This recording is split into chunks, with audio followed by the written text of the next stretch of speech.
a ese adolescente, si es un castigo corporal o si este castigo corporal va mucho más allá y se infringe un poco en el tema del maltrato físico psicológico. Se debe explorar la posibilidad de que los adolescentes o las adolescentes sean testigos o víctimas de actos violentos, sobre todo de violencia intrafamiliar o de violencia en sus ambientes cercanos a su casa, por consumo de sustancias psicoactivas, etcétera. Y es muy importante mirar cómo se da el ejercicio de la autoridad y de la legitimación del uso de la violencia por parte de los padres. Y finalmente, indagar cuáles fueron los compromisos que se acordaron en sesiones educativas o en la valoración anterior. Pasando entonces a la segunda parte frente a la consulta de enfermería, entonces tenemos que hablar del examen físico. Entonces el examen físico está desarrollado en cada una de las esferas de valoración. Entonces empezaremos por la valoración del desarrollo. En la valoración del desarrollo hay que revisar cuáles son las funciones cognitivas de él y del adolescente. Entonces, cómo a través también de la entrevista, pero también de la observación, miramos cómo son sus comportamientos, si son consistentes, si son fiables, si demuestran una autoeficacia positiva, si demuestran una independencia, una capacidad para resolver sus problemas, es decir, que finalmente puedan hablar sobre sus problemas, pero muestran cómo ellos mismos lo pueden solucionar y esas soluciones son efectivas para ellos, qué tanto se proyectan al futuro, qué tanto también pueden tener la capacidad para resolver ciertas actividades de la vida diaria.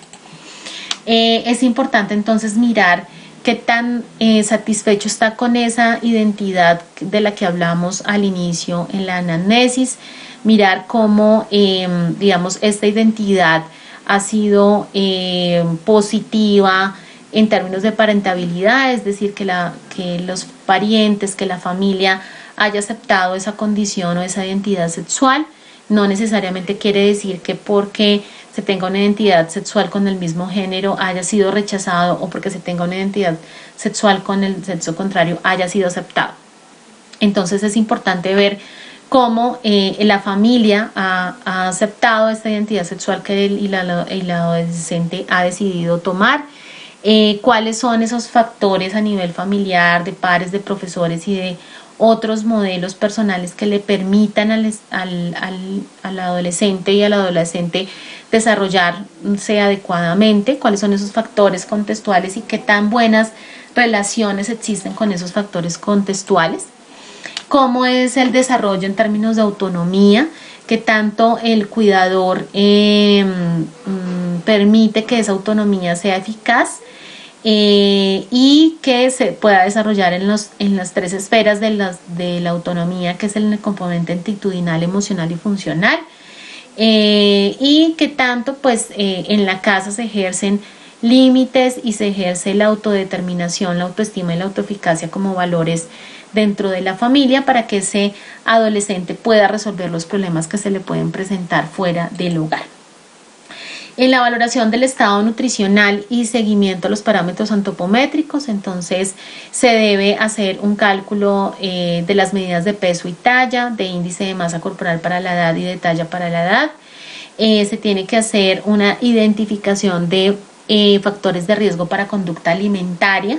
que se debe hacer a través de la escala abreviada de actitudes frente a la alimentación EDAD 26, que es una escala que se utiliza para medir qué tanto las y los adolescentes pueden tener riesgo hacia la anorexia, y la escala Bullitt, que es una escala que me mide riesgo para bulimia. La clasificación nutricional antropométrica se debe hacer de acuerdo a la resolución 2465 del 2016, que es la misma que se utiliza para cualquier criterio de antropométrico en el país. Frente a la valoración de la salud sexual, entonces hay que establecer la maduración sexual a través de la escala Tanner, igualmente detectar signos de violencia sexual, la presencia de criptorquidia o de varicocele. Los adolescentes están dentro del Código de Infancia y Adolescencia, por lo mismo cualquier relato de violencia sexual o de acoso sexual por parte de un adolescente tiene que automáticamente determinarse como violencia sexual y tendrá que investigarse y mirar si este adolescente tiene que ser protegido en sus derechos. Hay que evaluar y correlacionar la maduración sexual con el crecimiento físico y mirar qué tan normal está siendo ese proceso puberal respecto a la edad y a la composición corporal. Hay que valorar los aspectos que tienen que ver con maduración sexual en términos de aspectos nutricionales, glándula tiroidea, signos compatibles con patologías crónicas como acidosis renal, insuficiencia renal, fibrosis quística, enfermedades cardíacas, SIDA, asma, VIH, diabetes mellitus tipo 1, o que tengan que ver con problemas cromosomáticos como talla baja o alta, es decir, niños, adolescentes muy bajos o demasiado altos, que haya implantación del pabellón auricular, entre otros, y signos de hipogonadismo, de estrés ambiental, de entrenamiento atlético intenso, de uso de drogas o de exceso de glucocorticoides, que estos últimos tienen que ver mucho con estos adolescentes y las adolescentes que son deportistas que son deportistas de alto rendimiento, que llevan haciendo ejercicio desde muy pequeños y que pueden presentar alguno de estos signos. Dentro del examen ginecológico específicamente para las adolescentes es importante mostrarles a ellas que esto es toda una experiencia educativa de exploración de su cuerpo, exploración de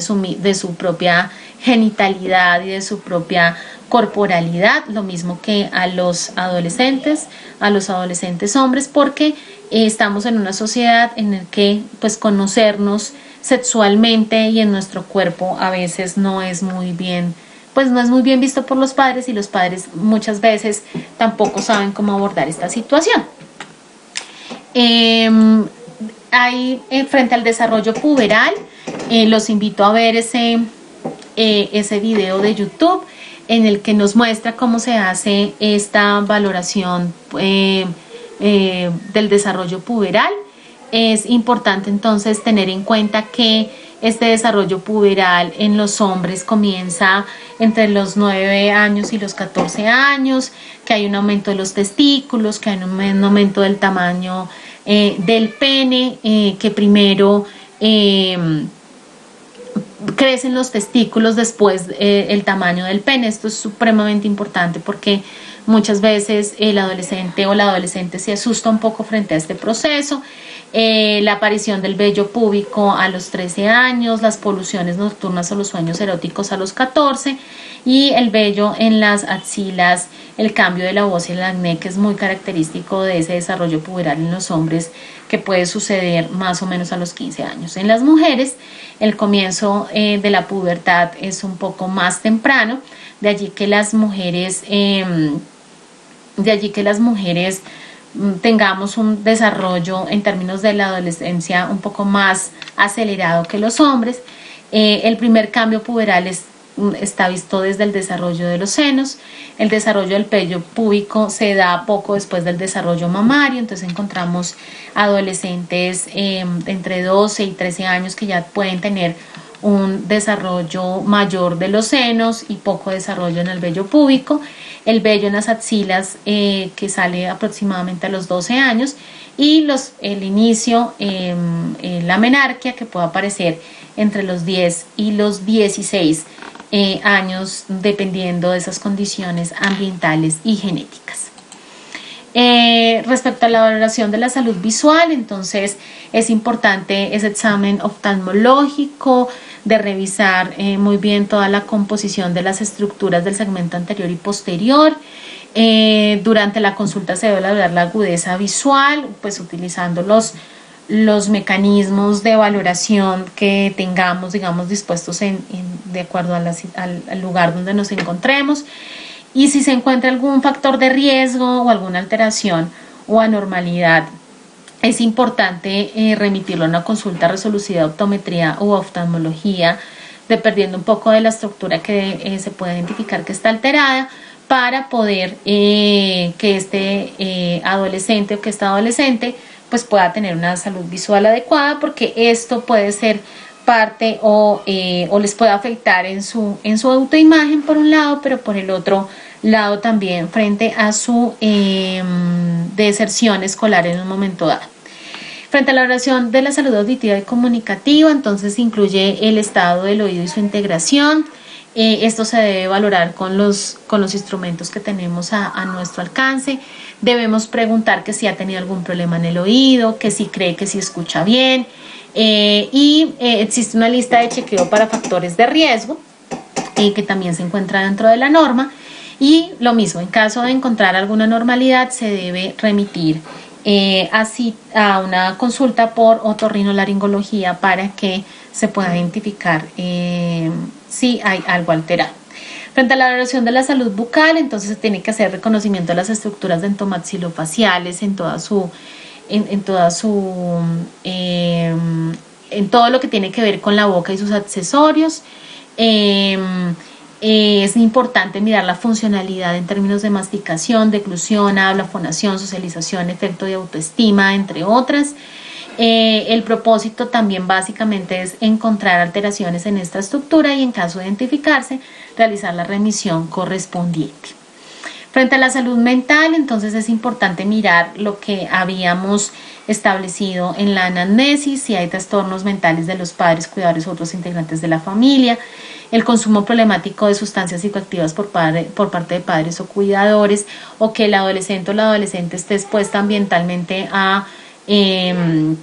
entornos que no le favorezcan en este sentido, que sean entornos altamente violentadores, digamos, del derecho a decidir no consumir, un bajo rendimiento escolar o problemas de aprendizaje que pueda llevar a este adolescente a tomar decisiones de consumo de sustancias psicoactivas. Y se debe aplicar el instrumento RQC y el SRQ a partir de los 14 años, ambos los que nos permiten hacer un tamizaje en términos de salud mental. Y cualquiera de estos pues se tiene que remitir a las rutas específicas para el consumo de sustancias psicoactivas. Ante el consumo de sustancias psicoactivas, entonces si este adolescente dice que efectivamente ha probado sustancias psicoactivas, se deben hacer en algún momento de su vida. No quiere decir que sea un consumo regular, es decir, si él dice que alguna vez probó alguna sustancia y sea cual sea, se tiene que hacer una tamización a través del instrumento ACID para consumo de sustancias psicoactivas y con el instrumento AUDIT para alcohol. Y pues en caso de que alguna de estas dos pruebas salgan positivas en términos de tamizaje, se tiene que reportar o se tiene que remitir a la ruta de atención integral para población con factores de riesgo consumo de sustancias psicoactivas. Es importante hacer un ADGAR familiar y poder establecer cuál es esa composición familiar y cuál es esa funcionalidad familiar, para saber qué tan a riesgo también se encuentra el o la adolescente, y finalmente mirar si esa disfuncionalidad familiar también puede dar paso a otro tipo de conductas no favorecedoras de su salud, como trastornos de la alimentación o tomar decisiones frente a su salud sexual y reproductiva. Frente a la valoración o actualización de las condiciones de vida, es importante mirar cuál es el apoyo social, cuáles son esas redes comunitarias y sociales y culturales a los cuales el y el adolescente tienen acceso. Si él o la adolescente, por ejemplo, en este momento se encuentra fuera de su casa o alejado de su familia por razones económicas, sociales, educativas, también esto cómo está afectando su desarrollo, y para lo cual es necesario hacer un ecomapa que tiene que quedar registrado en la historia clínica. Frente a los aspectos físicos, otros aspectos físicos hay que mirar y hay que explorar muy bien la glándula tiroidea, revisar orofaringe para descartar crecimientos asimétricos de las amígdalas, el tamaño del hígado y del vaso para identificar hepatoesplenomegalia. Es importante mirar la presencia de hernias umbilicales y las deformidades en alguno de los miembros inferiores, no solamente en términos de valgus, sino en términos de presencia de masas que superen 2,5 centímetros, no dolorosas al tacto, no asociadas a equimosis o a golpes. Esto con el fin de poder identificar un cáncer pues de manera oportuna. Asimismo se debe examinar cuidadosamente pues la columna vertebral para poder identificar alteraciones de la alineación. Esto es muy importante porque los adolescentes y las adolescentes cargan muchas cosas en su maleta. Muchas veces exceden el peso que debería tener una maleta de 3 kilogramos máximo. Entonces esto puede llegar a tener problemas en la salud de los adolescentes en términos de alineación, y se debe remitir al ortopedista en caso de haber alguna alteración. Lo mismo que el consumo del tabaco. Es importante hablar acá de un tema que debemos también identificar, es el tema de la pubertad precoz, es decir, ese límite en el que entendemos que la normalidad va en hombres de los 10 a los 14, pero si se adelanta, puede ser entre los 9 y los 10, o tardía entre los 15 y los 16, y cualquier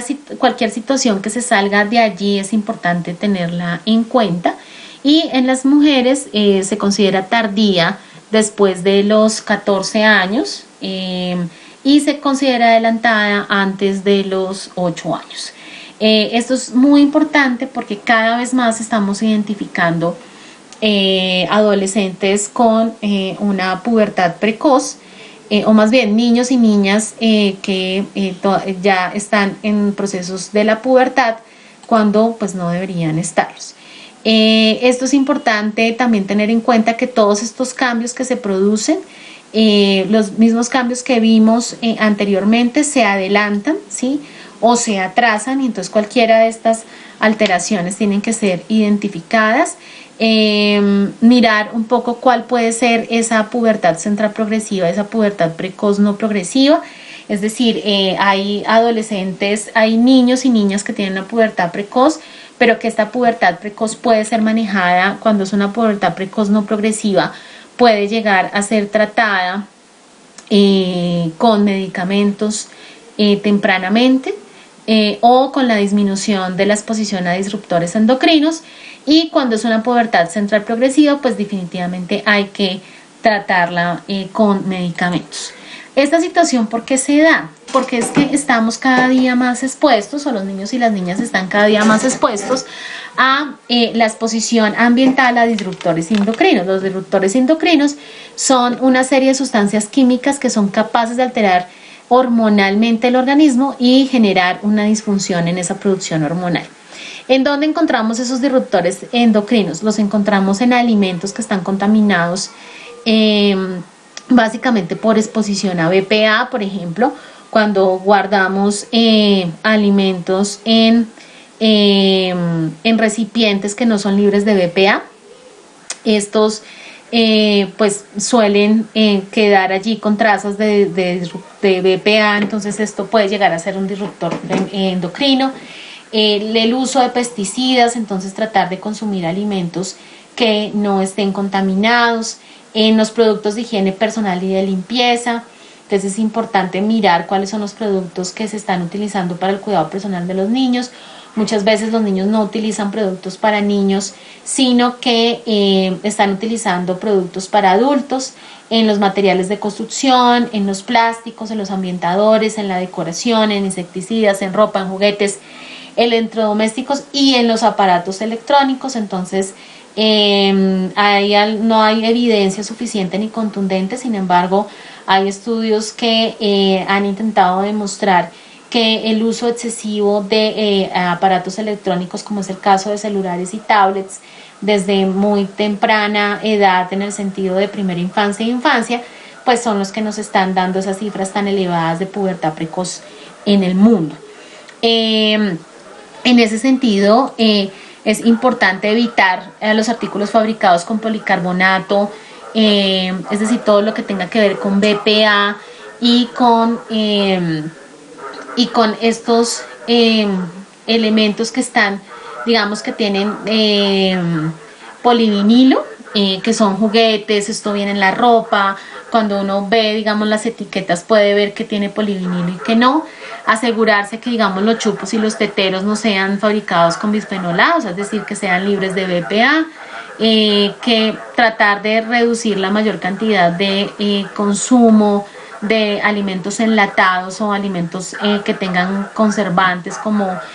jamones, salchichas, bueno, todo este tipo de alimentos. Mirar que las bandejas de tratar de no consumir alimentos que hayan sido almacenados con mucho tiempo con poliuretano. Es decir, uno va y compra la carne y en el supermercado y la deja con la bandeja de icopor que viene abajo. Esto suele soltar poliuretano, esto se mezcla con la carne, con el pollo, con el pescado, y eso resulta siendo un disruptor endocrino.